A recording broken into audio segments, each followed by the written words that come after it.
Swayam Prabha. Digital India. Educated India.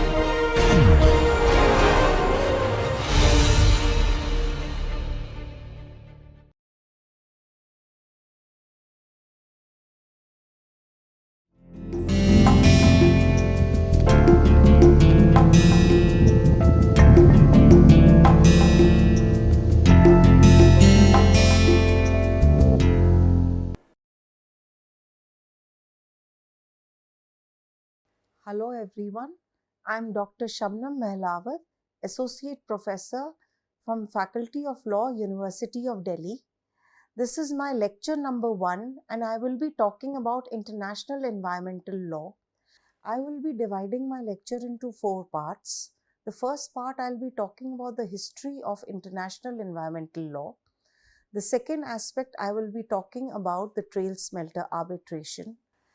The third aspect will be the cases of pollution which have come before the international laws and the world for us to see how environmental law is bringing about changes in the international scenario and what led to the formal start of international environmental law.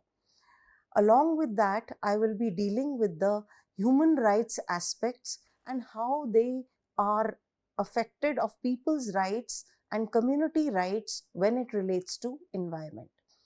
So the first aspect which I will be talking about is the history of international environmental law. International environmental law did not immediately start as environment because environment in the ancient societies was respected across the world, across various communities in different ways and different practices. In India, we worshipped environment in the form that any harm which would be done, which would be frowned upon either on the basis of religion or on the basis of gods or on the basis of worship wherever it was practiced. World across also, they respected their natural systems, the environment, the rivers, the land, the seas, and other places where they would conduct religious practices before they were let off onto the sea, or they started some activity on the land, or something was being done with respect to any new activity which was to be started. They were simple societies which did not deal directly with environment as such, but in the form of religion and in the form of other practices, they respected environment. Then came the formal systems within the advanced societies or within European nations, where during initially it started with the Latin maxims in Roman laws and other Greek laws. They started developing a written form of language which would prescribe their legal systems and way of practices. In this legal system, they brought about certain maxims which were to be practiced within their laws and which were later picked up for environmental causes and applied as they were applied to other causes during those societies when they were happening. So as a result, the first and the most important maxim which environmental law looks towards is the maxim of sic utier tuu alienum non latis, which means one can enjoy its property in a manner so as to not to injure another person. This maxim was first used for property users of people because the ownership of a person was either a house property or their lands. Whatever they practiced, whether it was agriculture or any other activity which they practiced on their land, was meant to be followed according to this maxim that you must do something on your land, you must not affect your neighbor. Now, this maxim was elaborately dealt in the form of tortious liability when we studied the case of Raylands versus Fletcher under the English laws. Roman law was also practiced by the English laws. They were picked up, the streams and the threads were picked up by the English law, and they were practiced according to their situations wherever they applied. The case of Raylands versus Fletcher was where a man brought onto his land a pond which he built by an external contractor who saw the unused shafts but could not cover them while he was building the pond. So as a result, when the pond was built and water was poured into the land, it escaped through those shafts and affected the neighbors' mines. The neighbor brought a case against the owner, where the owner stated that he is not responsible since he employed a personal contractor. But the court and the legal system at that point of time brought to light that it is a case of strict liability, where even if it is of no fault of yours, if you bring a thing onto your land which is likely to be turned dangerous, but it may not be dangerous in itself, then you are liable for the after effects, which is a non-natural use of the land. So as a result, liability occurred where the fault did not even belong to the person. So as a result, the no fault liability principle started, which was later on transpired into the environmental laws. As a result, this maxim gained more importance when they said it is a case of sic utier tiu elenum non ledis, which is enjoy one's property so as to not to injure your neighbor. Now, as we look at the historical aspect, we see that the English law has picked up most of the maxims from the Latin and the Roman legal systems. So as a result, if you look at the case of Raylands versus Fletcher, this was an important landmark case, not only in terms of law of torts, which means a civil wrong, a wrong which have been done by a person against the world at large. It may not be a specific person whom he may or may not know, but if he brings wrong or harm to another who's affected by his activity, he shall be made liable, even though whether it was his fault or it did not belong to him. So this was very well followed by the Trail Smelter arbitration. Now this arbitration, I would like to say that this is a principle which the international law prohibits states from conducting or permitting activities within their territories that harm neighboring nations. In 18th century England, the common law was applied to land users and population. This applied to cases of nuisance, trespass, strict liability, which is a part of law on tortious liability, as it has been explained by me previously.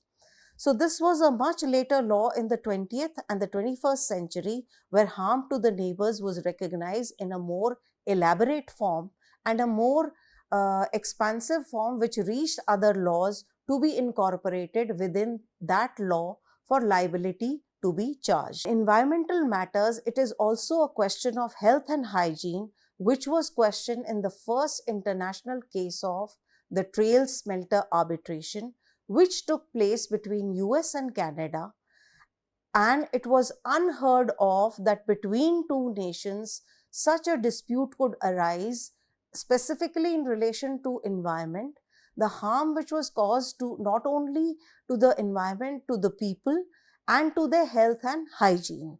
So it was the Trail Smelter arbitration which highlighted many important cases like Raylands versus Fletcher, the maxim of sic utier tiu elenum non ledis, which is not to affect your neighbor. And it also later on, under formal start of international environmental laws, even when the soft law started, was put into place to say that please do not conduct such activities which shall affect other people in an adverse manner. So moving on to the other maxims which are there, and to those which are a follow-up of the same maxim of sic utier tiu elenum non ledis. The other maxim is adificare in tu proprio solo non licet quod alteri nociet, which means it is not lawful to build upon your land to the injury of another, and is also applicable to cases of Raylands versus Fletcher and to cases of Trail Smelter arbitration and what followed thereafter. It also brought into the principle the salus populi e suprema lex, which is the good of the public should be made the supreme law, which paved the states to make laws for protection of public safety, welfare or morality, and hence this maxim. The second important aspect is the Trail Smelter arbitration.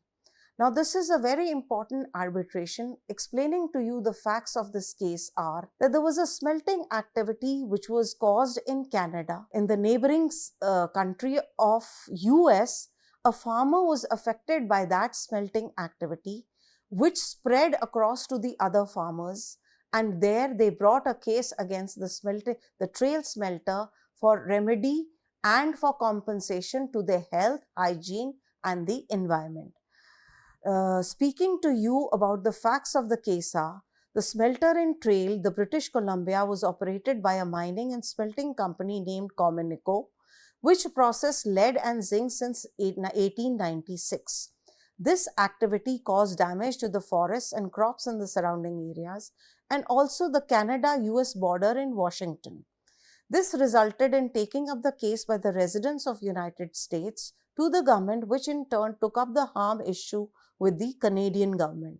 The dispute between the smelter owners and the farmers and other property holders resulted in both the states discussing the pollution situation and a tribunal being set up to decide the dispute. The tribunal began in 1925 but was settled by this tribunal in 1941. It was in 1925 that the smoke which drifted from the smelter created transboundary harm, allegedly causing harm to crops and forests in the neighboring United States land. The sulfur dioxide generated from the smelter formed smoke, gas, and ash, which was spread due to the blowing winds, causing losses to the crops and damage to the forests in that area. The talks which started led to the settlement to be obtained through negotiation and arbitration, which means a peaceful way of settling that dispute, thereby leading the establishment of a tribunal to settle the claims of the affected persons. Now, looking at this trail smelter arbitration, it was that the United Nations in 1925 and 35, United States complained to the Canadian government that the operation's sulfur dioxide emission was causing harm to Columbia River Valley in a 30-mile area from the international border to Kettle Falls, Washington. This attempt to resolve the issue, the two governments came to form an arbitration twice, once from 1928 to 31 and again from 1935 to 41.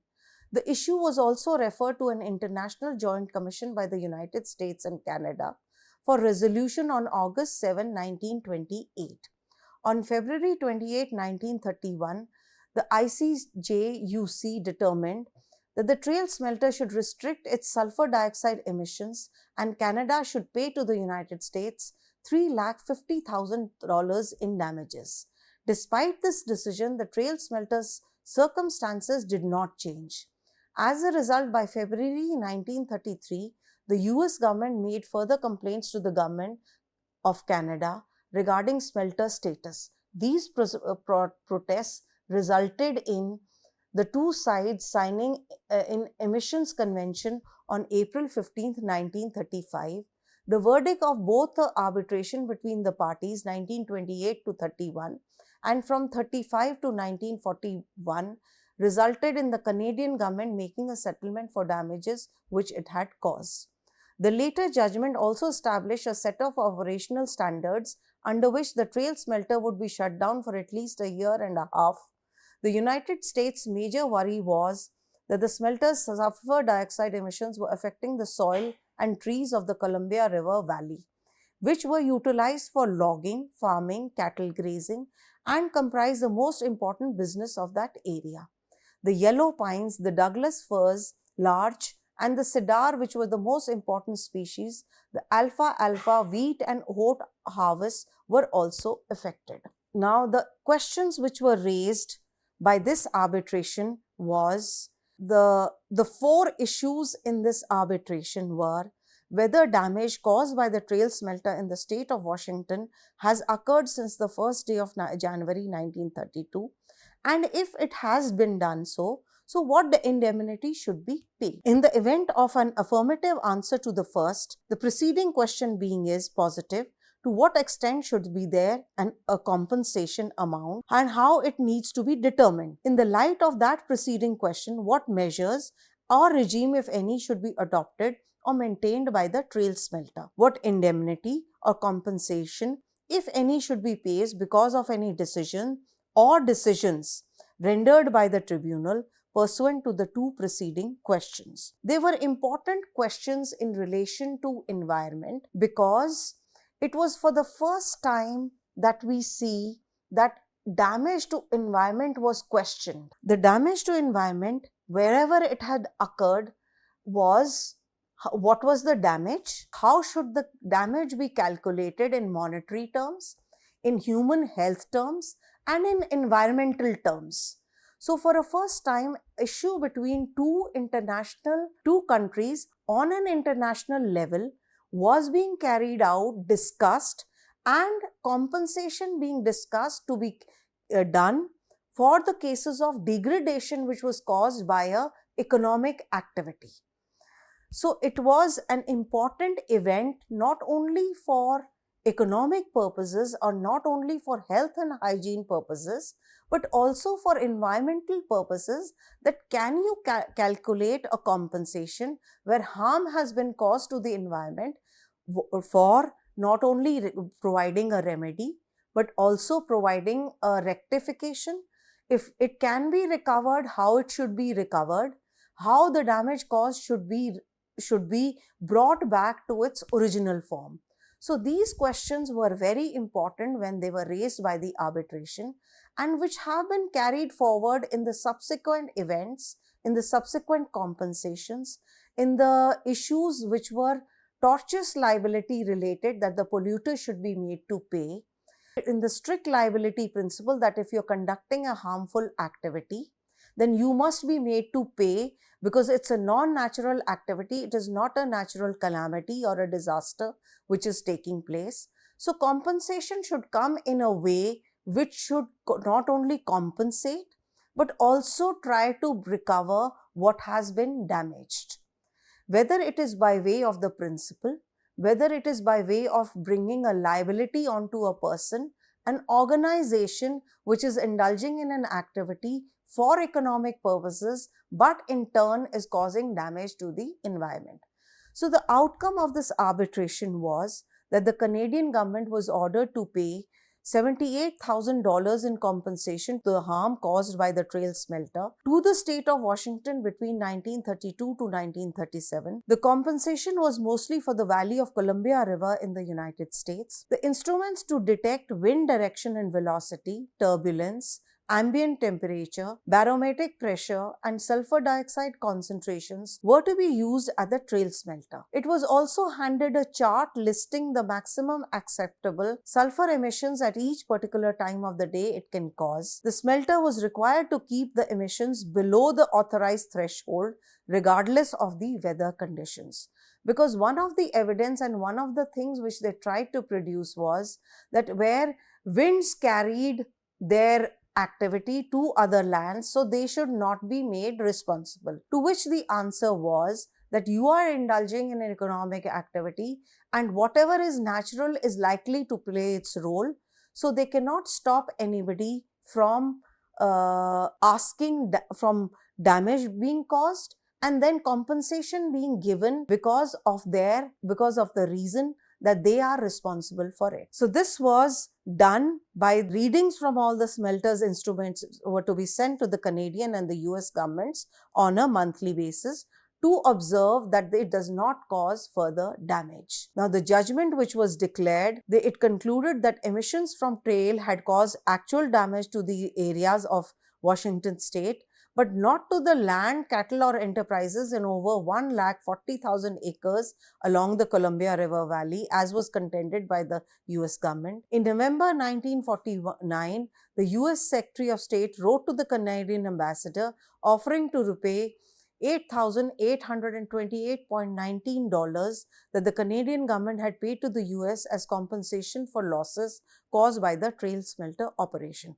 The refund was accepted by the Canadian government. In terms of international law, the case is absolutely historic. Never before had the World Court or any other international judicial system produced a ruling on a case that was so far and localized. The tribunal endeavored to reach a fair conclusion. Smelter was allowed to resume operations for a while, and the farmers were no longer impacted by the smoke and they were compensated accordingly. So for a first time, compensation was received for damage not only to human health and hygiene, but also to the environment, to what it had caused in an activity which was non-natural, which was industrial, and it was damaging, where compensation came in.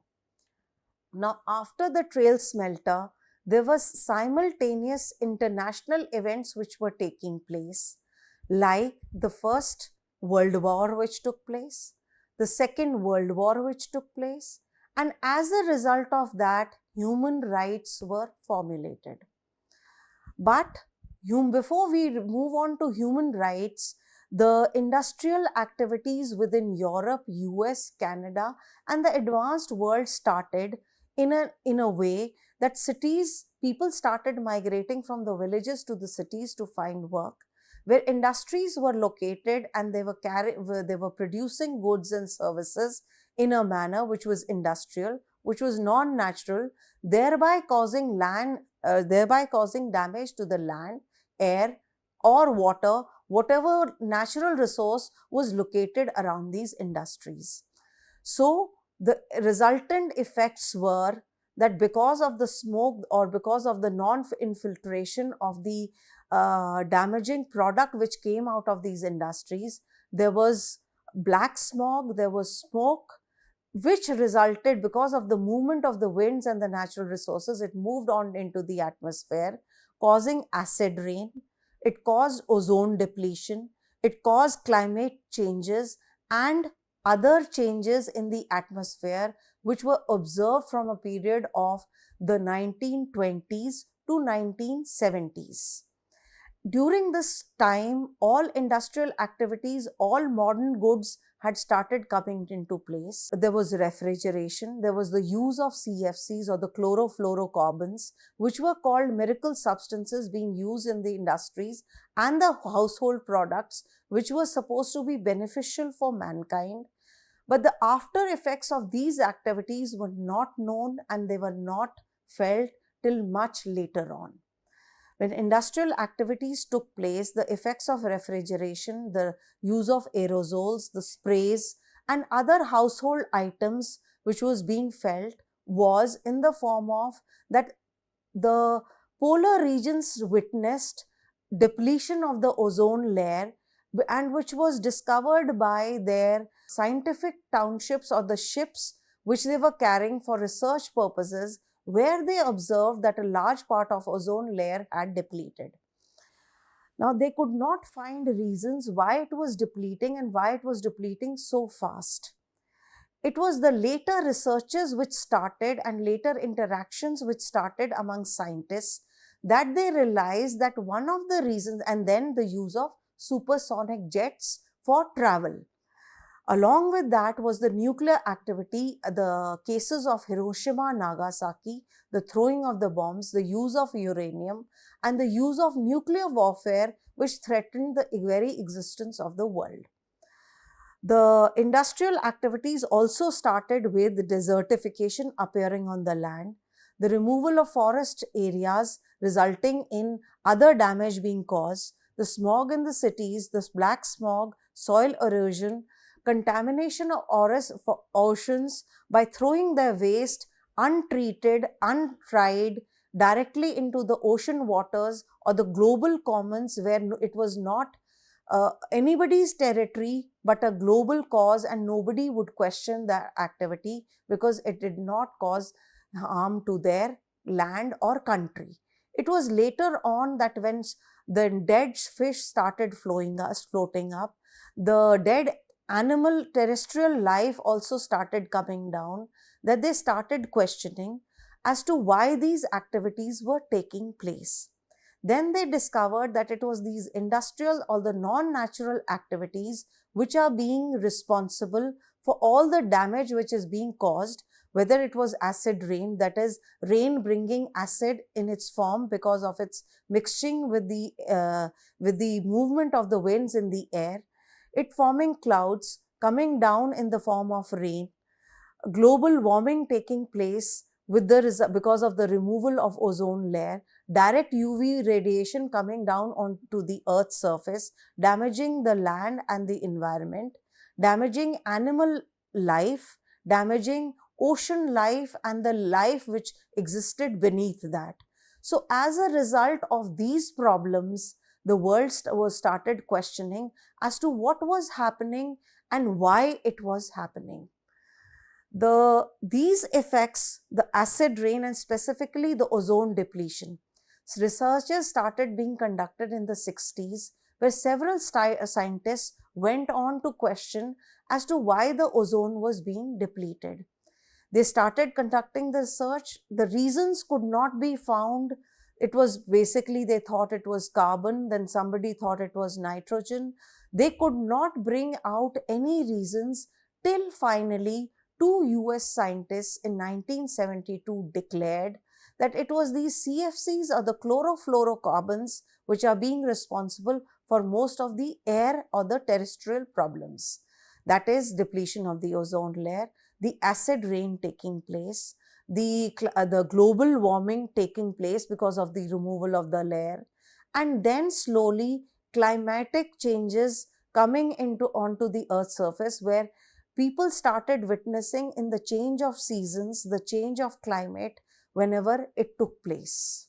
So when we were discussing the acid rain brought with it the smog and the fog. The smog and the fog was resulted in health and hygiene problem in the cities. Besides acid rain, there was as I said, there was ozone depletion, there was climatic changes, and then, as we say, there was global warming. Now, how does global warming take place?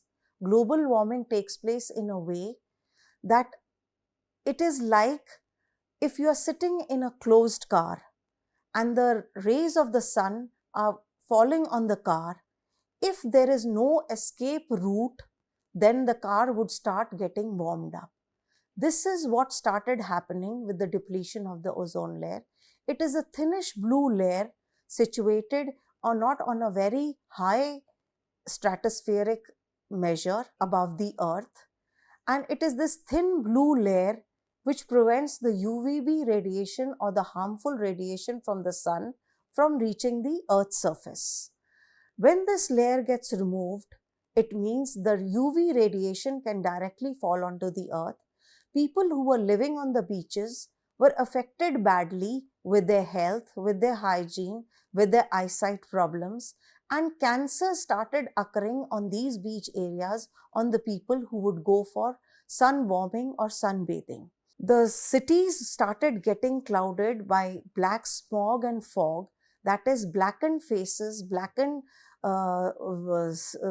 scenario, which was witnessed mainly in London and those European nations where industrialization was taking place at a very fast pace.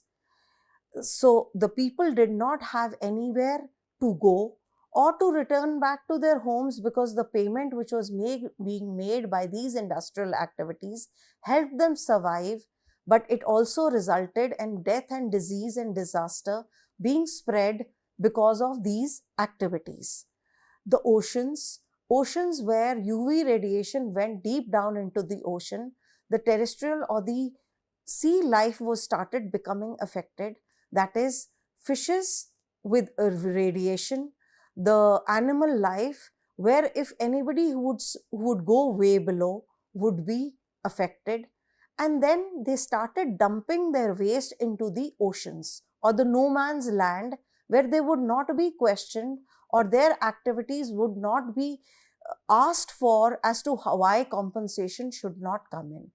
It is only when the oceans or the natural resources revolted in the form of dead fish, the dead animal life, the foam and the poisoned sea or the water which started occurring on these coastal areas, it started appearing on the land or affecting the coastal regions and the people there, that hue and cry was raised as to why this was occurring, which was very non-natural. And then they realized it was the dumping of the industrial waste or the dumping of the waste by ships going rudderless, where they would sink on their own in the middle of the ocean, affecting not the sea life, only the sea life, but also getting back in another form back onto the land. So as a result of these economic industrial activities, the entire life or the living system was affected and they could not be brought in. So this was a result of the activities which started simultaneously with the trail smelter arbitration, with the other international events like the First World War and the Second World War. The Second World War's effect was that it brought with it certain human rights to be implemented for the causes which they realized was because of these wars which took place. So, the World War brought with it a timeline, it brought with it a lot number of events which we can say started from the 1920s and thereafter. Some of the events which are there are from 1912 to 1965, the Japan's 4 big pollution diseases, which are also known as pollution due to copper smelting, which was traced from 1877 to 1890, causing pollution into the waterways river. As economy grew, various diseases called the Minamata disease, Niigata Minamata disease, Atai disease, and the Yokai-Aichi asthma are the 4 major diseases which occurred at various timelines by pollution created in Japan. In 1952, the London smog disaster, where the city of London was covered by toxic smog for 5 days from 5th to 9 December 1952, caused due to industrial pollution coupled with high pressure weather conditions. The occurrence caused deaths of several people as a lethal combination of smoke and fog, along with the weather leading to the enactment of the Clean Air Act after 4 years. In 1953, the Love Canal case, where a local company dumped 21,000 tons of industrial waste and sold it to the authorities at a very low rate. Over the coming years, water levels with the hazardous waste rose, thereby affecting the environment, people, and the properties in that area. In 1978, the problem was unavoidable and hundreds of families were relocated and compensated. The Love Canal disaster led to the foundation of Superfund, which helps pay for the cleanup of toxic sites. In 1958, the Niger Delta oil pollution case occurred when oil was discovered in 1956 by the British, and the Shell company was responsible for oil spill devastation, where they paid a fine of £26 million 30 years later. From 1964 to 1990, the Ecuador's Amazon degradation, and from 71 to 1996, Peru's Amazon degradation were constantly degraded, has been taken without environmental restoration. From 1972 to 1982, the Papua New Guinea's Panguan Mine War, where Panguna Mine was developed in the 1960s when PNG was still an Australian company and operated between 1972 and 1989, and it was at that time one of the world's largest copper and gold mines. The Panguan Mine was developed in 60s where the PNG was there.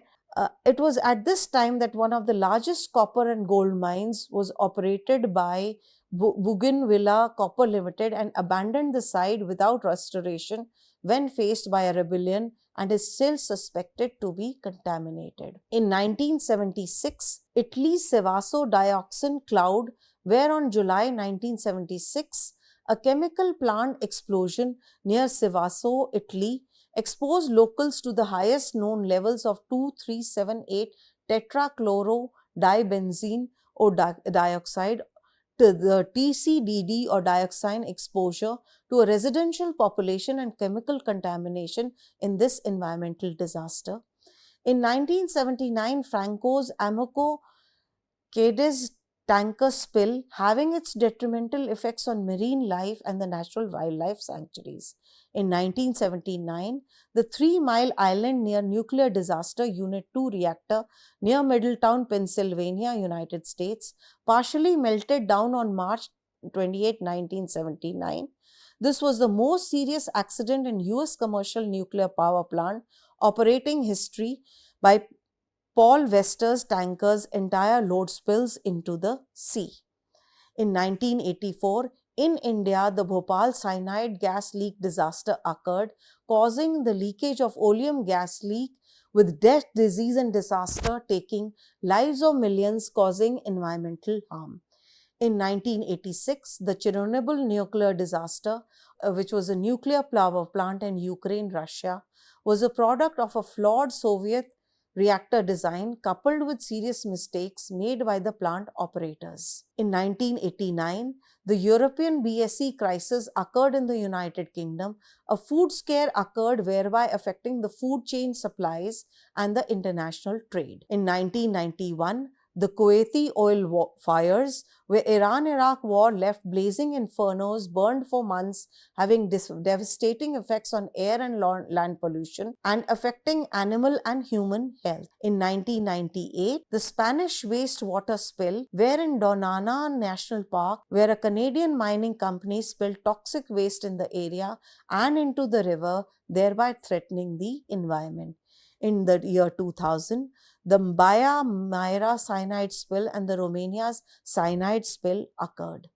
In 2005, the Jilin chemical plant explosion, where on November 13, 2005, the city of Jilin in Jilin province of China witnessed series of explosions affecting a lot of people in that area and the surrounding areas and pollutants spilling, causing leukemia into the river Songhua.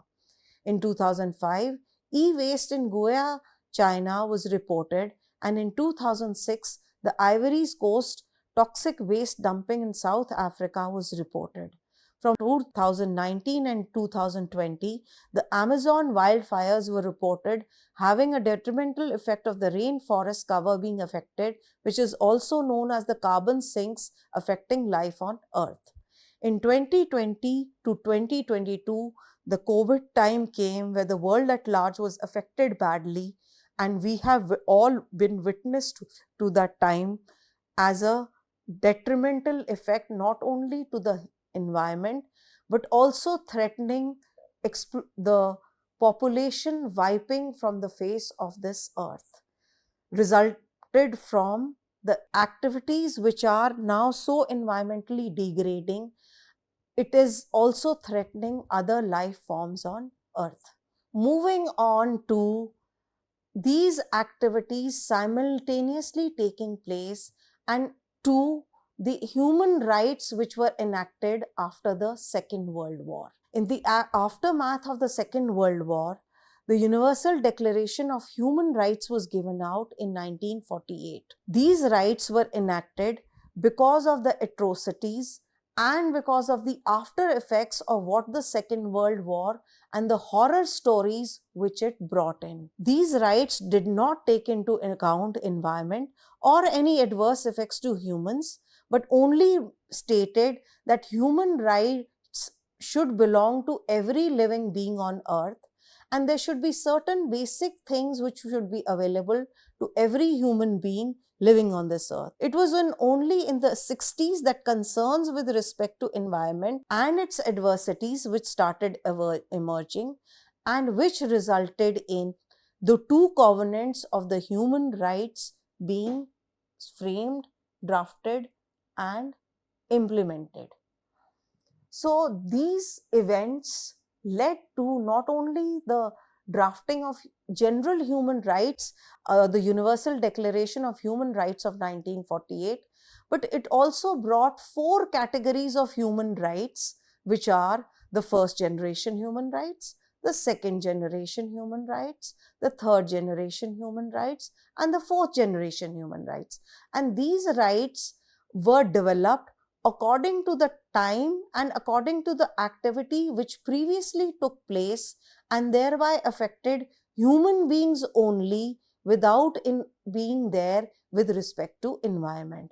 It was only that the latter rights which came in, that they clubbed these for environmental rights to be implemented. That is, wherever a person's right to environment or right to a healthy living is being affected, that human rights can be specifically enforced under these four categories of human rights after the General Declaration of Universal Declaration of Human Rights of 1948. So moving on to the first category of human rights, which is the International Covenant on Civil and Political Rights, which is a multilateral treaty that commits nations to respect the civil and political rights of individuals, including the right to life, freedom of religion, speech, assembly, electoral rights, and rights to due process and a fair trial. It was adopted by the United Nations General Assembly resolution on 16 December 1966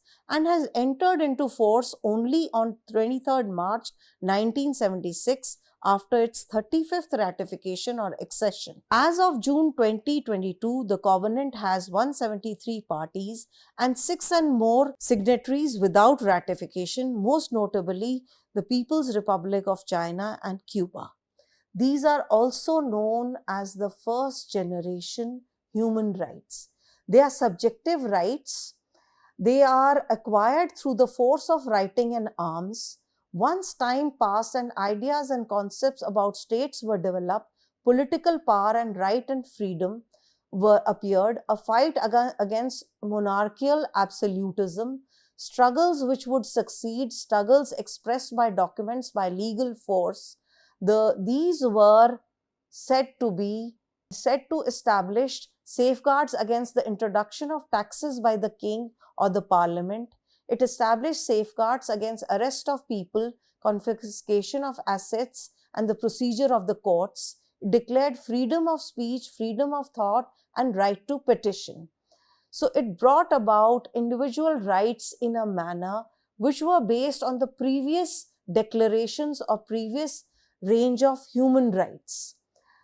This was a level which had grown previously in Europe and in England, where these declarations were said to be a form of suppression, and to overthrow that suppression, these rights were enacted in various types and various forms, which were brought together under the first generation of human rights, which is right to life, right to privacy, prohibition of torture or inhuman or degrading punishments, prohibition of slavery and forced labor, freedom and security of people, right to fair trial, persons' right to property as a legal person, freedom of thought and of mind and religion, freedom of expression, and freedom to free elections. Moving on to the second, which is the International Covenant on Social, Cultural, and Economic Rights. The International Covenant is a multilateral treaty again adopted by the United Nations General Assembly and was adopted on 16 December 1966 and came into force on 3rd January 1976. It is a treaty which works towards granting of economic, social, and cultural rights to all individuals, including those living in self-governing and trust territories. These rights include labor rights, the right to health, the right to education, and the right to an adequate standard of living. As of July 2020, the Covenant has 171 parties, and this is also said to be the second generation human rights, or the second category of human rights, which talks of certain specific rights to be implemented in an appropriate manner wherever they are found to be degraded or where they are found to be overpowering the rights of the individuals or the rights of the communities. The IPCC-PR along with the ICE-SCR are considered important documents in the history of international law and human rights, forming part of the together they are known as the International Bill of Human Rights along with Universal Declaration of Human Rights. After these two rights evolved, came a third generation of human rights, which are also known as the solidarity rights or collective rights. So now we are talking about the third category, the first category being civil political rights, the second category being social, cultural, and economic rights, and now the third category, which is solidarity rights or collective rights. These collective rights have included environmental rights as a part of its human right process, where right to environment as a collective right can be specifically enforced. Where these rights are asked, it falls under the category first of human right before we talk about international environmental law, formally starting under the Stockholm Declaration of 1972. Now, these rights are said to be still evolving, and they have not been shut down or closed, and whatever category which forms of collective rights or community rights, rights of women, rights of indigenous people, as in a collective form, these rights are said to be specifically enforced. After this category also has evolved the fourth generation of human rights. For human rights to be implemented, they have been specifically and enforced and forcefully been talked of since the First World War, the Second World War, the happening of all these incidents, and the implementation of the Universal Declaration of Human Rights. Before we start any laws or before we start any legal activity where we talk about a law, we talk about rights and duties. So the rights can be specifically enforced under human rights, or under the International Bill of Human Rights, or under the third generation human rights, which talks about environmental law as a part of its rights. Moving on to, as I've specified before, it has been recognized that environmental rights are collective or uniform rights of the people. Wherever they are been violated, they can be specifically enforced by the people by way of a fair trial or a judicial system which might be into force, and each individual person in each individual state or a country can enforce his rights if he feels that his environmental right to life or right to a healthy living is being affected. After these rights were enacted and enforced, before they came into force, came the formal start of the international environmental law, or the formal start of human rights, or the formal start of soft law, which was there to affect the world at large when it started. When I talked about the third generation human right, the category of the rights are the right of people to self-determination, the right to peace, the right to development, the right to humanitarian assistance, environmental law, the right of sexual minorities, ethnic, religious, linguistics. These rights in this category cannot be exerted individually, but only in a collective form.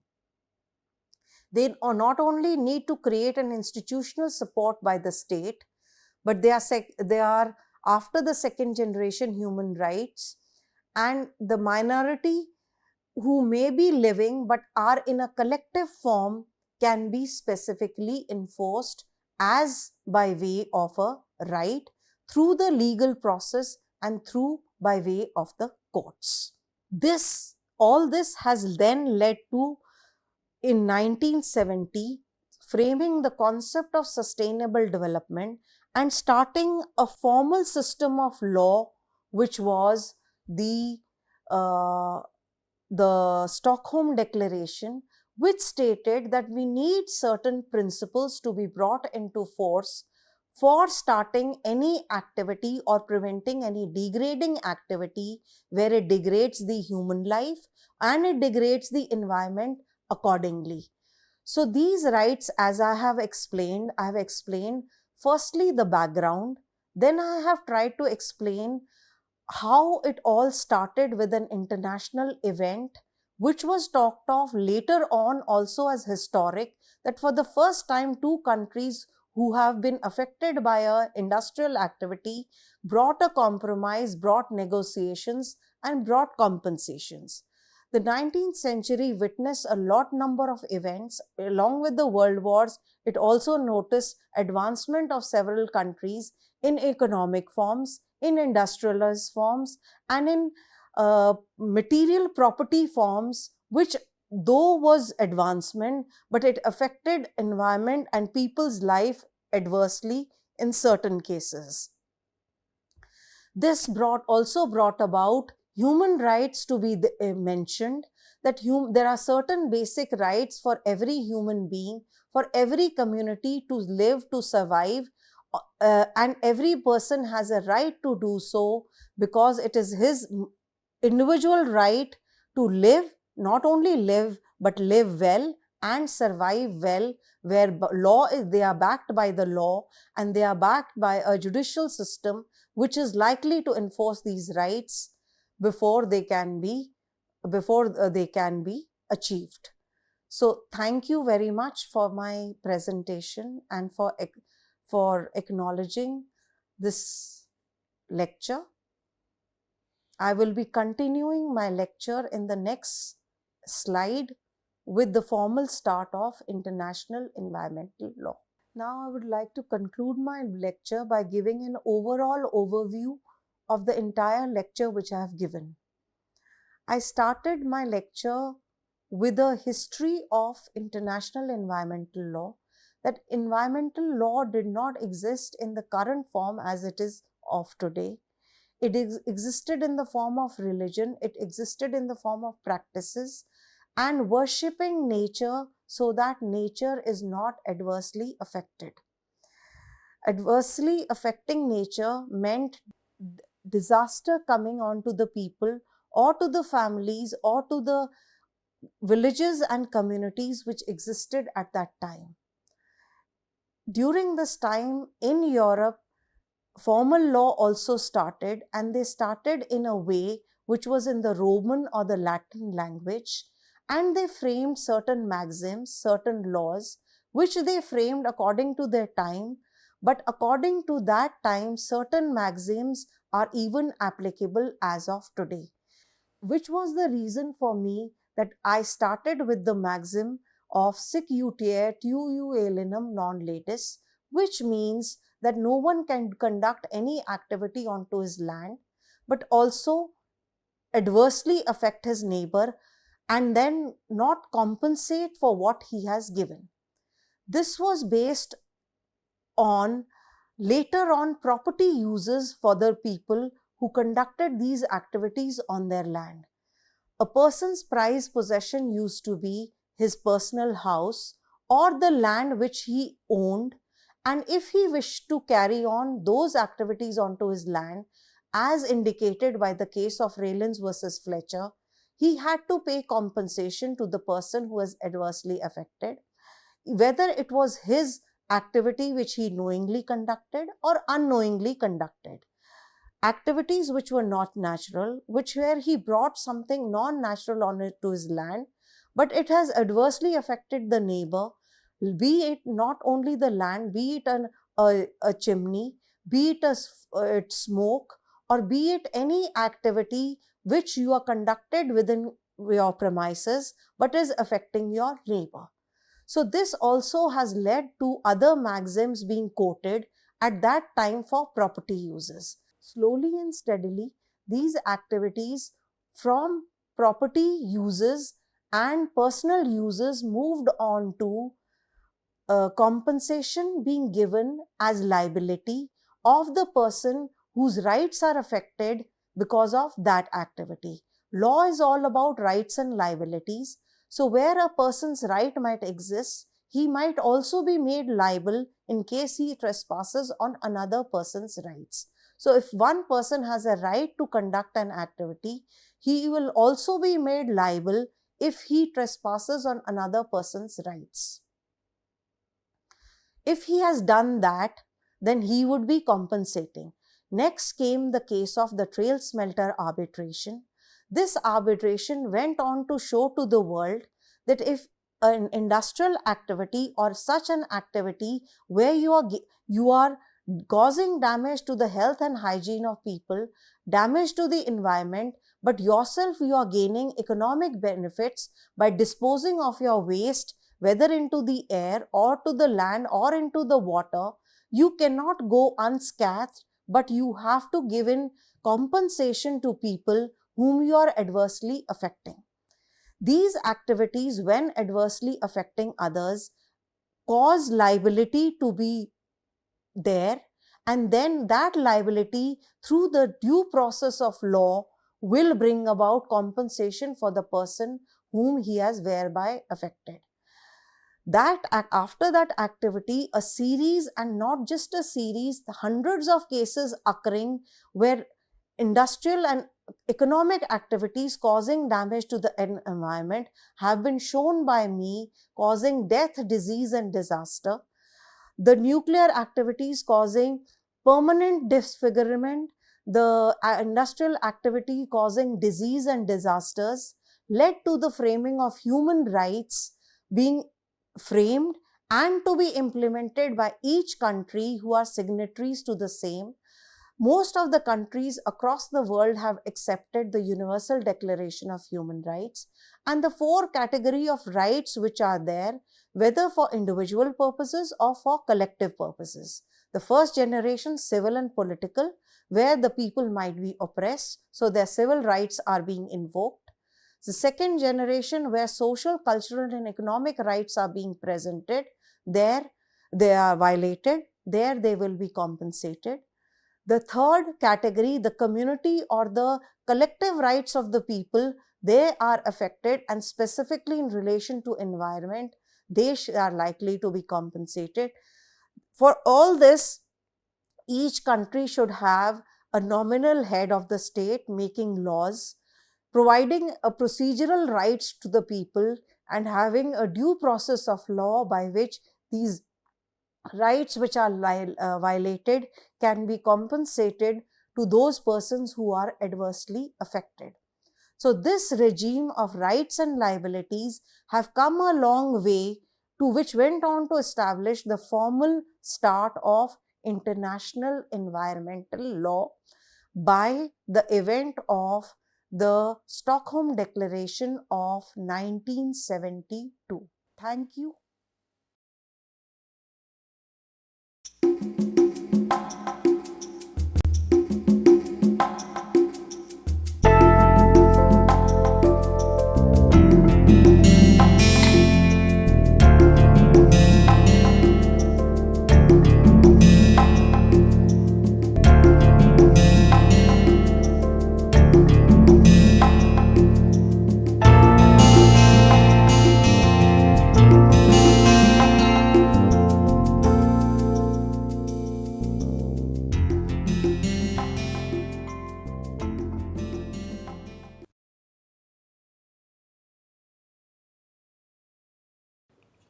Hi, my name is Gillette Sam, and I teach sociology at IIT Kanpur.